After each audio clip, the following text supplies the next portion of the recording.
सुबह सुबह सैरप आती है, अलीज़े का दरवाज़ा खटकाती है। अलीज़े नहीं उठती, वो ज़ोर ज़ोर से दरवाज़ा खटकाना शुरू कर देती है। सैरप अलीज़े के दरवाजे के आगे कान लगा के खड़ी होती है सुनने के लिए, लेकिन ना अलीज़े कुछ बोलती है और ना ही दरवाज़ा खोलती है। ये डायरेक्ट सीन दिखाते हैं, अलीज़े किचन में जाती है, फ्रिज में चीज़ें ढूंढ रही होती है पैनकेक्स बनाने के लिए। आती आती अलीज़े से पूछती है तुम क्या कर रही हो बेटा। अलीज़े कहती है मैं आप सबके लिए पैनकेक्स बना रही हूँ, लेकिन यहाँ पर मुझे कोई इंग्रेडिएंट्स नहीं मिल रहे, यानी मैं किस चीज़ का पैनकेक बनाऊँ।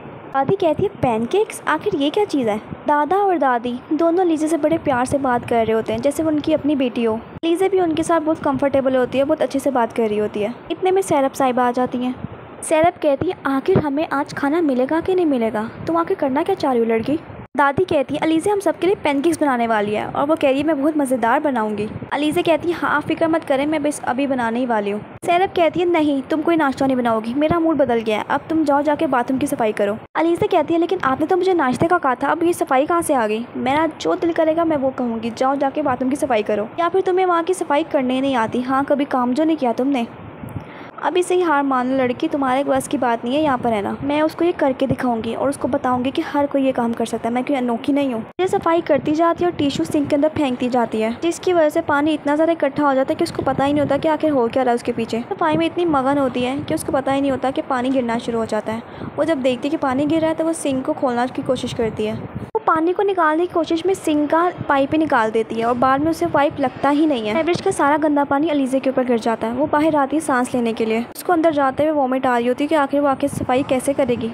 ओहो अलीज़े मैडम तुम यहाँ पर आराम कर रही हो, बाथरूम की सफाई कौन करेगा, और घर के कितने सारे काम पड़े अभी करने वाले, अभी तुमसे बाथरूम ही साफ नहीं हुआ। मैं अपने घर में कितने आराम से सलीके से काम करती हूँ, तुमसे एक काम नहीं हो पा रहा। हाँ मैं जा रही हूँ, मैं कोई आराम नहीं कर रही, यहाँ पर सिर्फ सांस लेने के लिए यहाँ पर आई थी, वापस जा रही हूँ। ये वो हाउसमेड है जो अलीज़े के घर पे काम करती है। वो देखती है कि अलीज़े के साथ कितना बुरा सलूक हो रहा है यहाँ पर। यहाँ अलीज़े नाकाम कोशिश कर रही होती है सेवरेज का पाइप लगाने के लिए, लेकिन उसे बिल्कुल भी नहीं लग रहा था, बल्कि उसके पानी उस पर आगे गिर रहा होता है। तारकान पीछे से आ जाता है और उसका मजाक उड़ाता है कि आखिर तुम ये क्या कर रही हो, वैसे तो मैं तुम्हारी मदद कर सकता हूँ, लेकिन तुम मेरी मदद कभी मांगोगी नहीं, क्योंकि तुम्हें हर काम खुद करने की जो आदत है। अलीज़े उसकी ये बात सुनती है और वहाँ से हट जाती है कि आओ आके तुम लगा के कोशिश कर लो, तुमसे होता है कि नहीं। दिखाते हैं कि सारकान भी नाकाम कोशिश करता है सेवरेज का पाइप लगाने की, लेकिन वो उससे भी नहीं लगता, तो अलीज़े उसको देखकर हंसना शुरू कर देती है जैसे उससे भी कोई काम नहीं हुआ। वो सारकान शर्मिंदगी से उसको देखता है, वो कहता है मैं प्लम्बर को बुलाता हूँ, ये तो वही ठीक कर सकता है, मेरे से भी नहीं हो रहा। वहाँ पर अलीज़े के साथ बुरा सलूक होता देखकर वो फटाफट आसमा के पास आती ताकि उसको बता सके कि अलीज़े के साथ वहाँ पर हो क्या रहा है। यहाँ पर अलीज़े उदास गार्डन में आके बैठती है और अपने बाप को फ़ोन मिलाने की कोशिश करती है, लेकिन वो उसको फ़ोन नहीं मिलाती। अलीज़े की आंखों से आंसू आना शुरू कर देते हैं, लेकिन वो कंट्रोल करती है और उठ के अपने वापस कमरे में चले जाती है।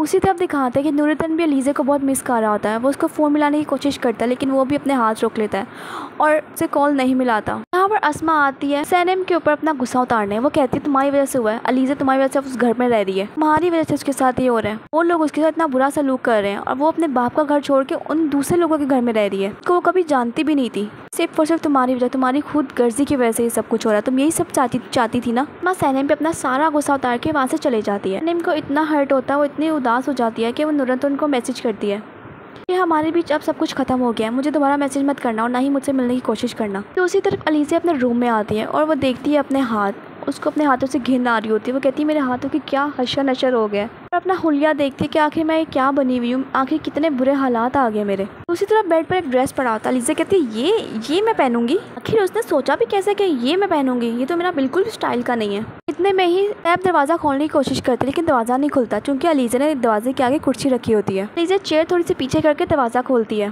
सैरप ये देख लेती है कि अलीज़े ने दरवाज़ा चेयर से बंद किया था। सैरप चेयर को गुस्से में उसकी जगह पर रखती है और अलीज़े से कहती है आज तो तुमने ये कर ली, पर आज के बाद ये दरवाज़ा कभी बंद नहीं होना चाहिए, यहाँ का दरवाज़ा हमेशा खुला रहेगा, समझी तुम। हाँ तुम्हें सबसे अच्छा अपने वार्डरोब में से सबसे अच्छा ड्रेस निकाल के तुम्हें दिया मैंने, चुप करके वो पहन के नीचे आ जाओ। कोई औरत तुमसे मिलने आई है। कौन आया है? तुम्हारे बाप की कोई लगती है, सैनिम आई है। मुझे नहीं पता वो सैनिम है तो कौन नहीं है, तुम जाओ बस जल्दी से तैयार हो, नीचे आ जाओ। और मजबूरी में अलीज़े को ये ड्रेस पहनना पड़ता है। वो ड्रेस पहनकर नीचे आती है तो दिखाते नीचे सनम बैठी होती है। सनम के साथ सैरप का बिल्कुल अच्छा बर्ताव नहीं होता। इससे आप कुछ खाएंगी तो नहीं ना, क्योंकि हमारी फूहड़ बहू ने अभी तक कुछ नहीं बनाया। सनम कहती है नहीं मुझे कुछ भी नहीं चाहिए। अलीज़े आती है और उसे कहती है कि हमें कमरे में आ जाओ, तो सनम उसके पीछे चल पड़ती है। हाँ बोलो तो क्या बात करनी थी आपने मुझसे? मुझे वैसे आपसे कोई बात नहीं करनी। अलीज़े मेरी बात सुनो, तुम अपने घर वापस चले जाओ, और वैसे भी मैं नूरतन को छोड़ रही हूँ, मेरा यकीन करो मैं उसको छोड़ दूंगी, बस तुम अपने घर वापस आ जाओ। मैं नहीं चाहती कि तुम्हारी वजह से तुम इतनी मुश्किलात हो। और एकदम से सैरप आ जाती है दरवाज़ा खोलकर सैनम के लिए जूस लेकर। सनम वो जूस टेबल के ऊपर रखती है और अलीज़ा से कहती है मेरा यकीन करो। अलीज़ा कहती है मैं तुम्हारा कैसे यकीन करूँ, तुम मुझसे खेल खेल रही हो, मुझे क्या पता। फिर वो उसको अपना फ़ोन दिखाती है जो उसने नुरतन को सुबह मैसेज किया होता है। अलीज़ा ये देखकर बहुत ज़्यादा खुश हो जाती है कि आखिर उसकी बुरे दिन ख़त्म होने ही वाले हैं। सनम उसको बोल बोल के वहाँ से चले जाती है और अलीज़ा इतनी खुश होती है कि उसको समझ नहीं आ रही थी कि मैं बस जल्दी से उड़ के अपने घर वापस चले जाऊँ। पर ये पूरी फैमिली गली में बैठी होती है तो सैरप आती है और उन्हें कहती है कि शायद आप लोग भूल रहे हैं कि हमारे घर में गार्डन भी है, आप लोग इतनी धूप में आके यहाँ पर क्या कर रहे हैं। दादी आप क्या कर रही हैं? मैं यहाँ बैठ के विटामिन डी ले रही हूँ, हड्डियों के लिए बहुत ज़रूरी होता है ना। अलीज़ा आती है और वो कहती है मैं अपने घर जा रही हूँ, मुझे कुछ काम है। सैरप कहती है ऐसा क्या काम है, चलो जो भी काम है जल्दी आ जाना घर पर वापस, वैसे भी तुमने आगे खाना भी बनाना है। दिखाते हैं कि अलीज़ा दादा दादी और सारकान के बाबा सबके हाथ चूमती है लेकिन अलीज़ा उन्हें नहीं बताती कि वो अब कभी वापस नहीं आएगी। फिर दिखाते हैं कि सैरप उसके आगे हाथ करती है कि वो भी मेरा हाथ चूमेगी, लेकिन बल्कि उसका हाथ चूमने की बजाय वो उसका हाथ पकड़ के मिलाना शुरू कर देती है।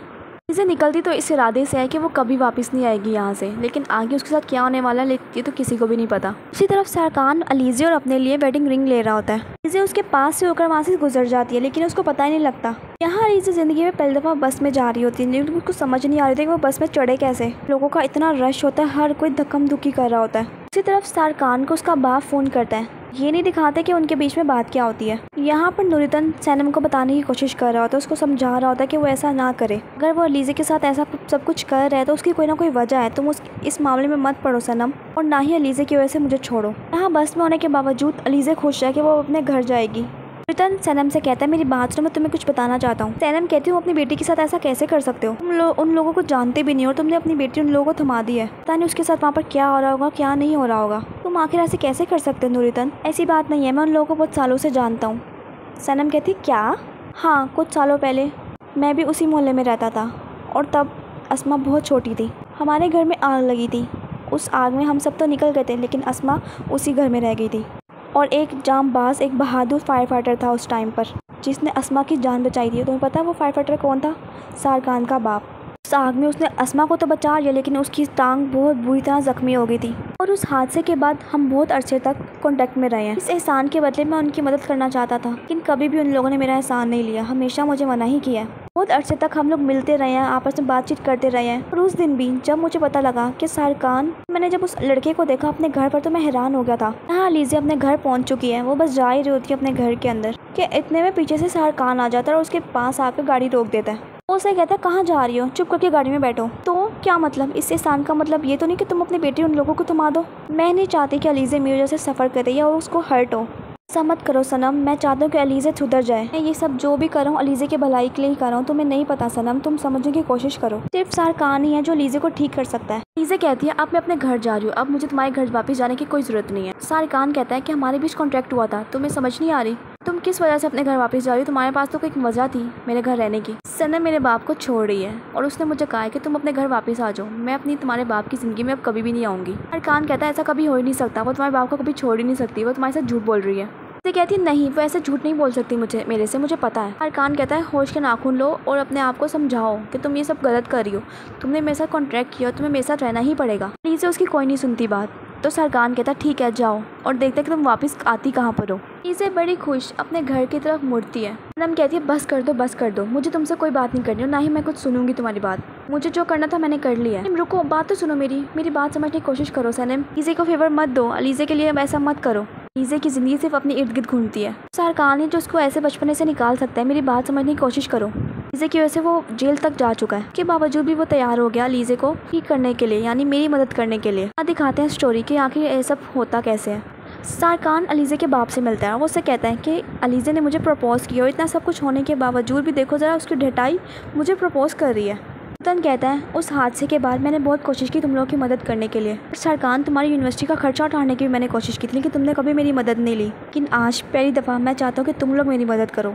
क्या मतलब नुरतन, तुम कहना क्या चाहते हो, खुलकर बताओ। मैं चाहता हूँ कि सारकान अलीज़ा से शादी कर ले। वैसे भी सारकान तुम नहीं चाहते कि तुम अलीज़ा को सबक सिखाओ, यही तुम्हारे पास मौका है। नुरतन कहता है प्लीज़ मेरी बात मान जाओ सनम, ऐसा मत करो ऐसा, तुम्हारे आगे हाथ जोड़ो। और फिर सामने दिखाते हैं कि अलीज़ा खड़ी होती है और अलीज़ा देखती है कि सनम उसके बाप के साथ खड़ी होती है। अलीज़ा का सारा मूड ख़राब हो जाता है। अलीज़ा उनको देख रही होती है एक साथ और वो दोनों भी देख रहे होते हैं अलीज़ा को अपने सामने खड़ा हुआ। सनम चाहती है उसके पास जाने लेकिन वो उसके पास नहीं जाती। अलीज़ा का मूड इतना ख़राब होता है, उसको इतना गुस्सा आता है। तो इतने में सारकान उसके आगे रिंग्स करता है, यानी वेडिंग रिंग्स उसको दिखाता है और दिखाते हैं कि अलीज़े उसको देखती रह जाती है और उन वेडिंग रिंग्स को भी देख रही होती है। अलीज़े को अब फैसला करना है कि वो सारकान के साथ जाएगी या अपने बाप के पास वापस जाएगी। और इतने में ही दिखाते हैं कि एपिसोड ख़त्म हो जाती है। ओके, फिर मिलते हैं नेक्स्ट एपिसोड में। Okay, bye bye.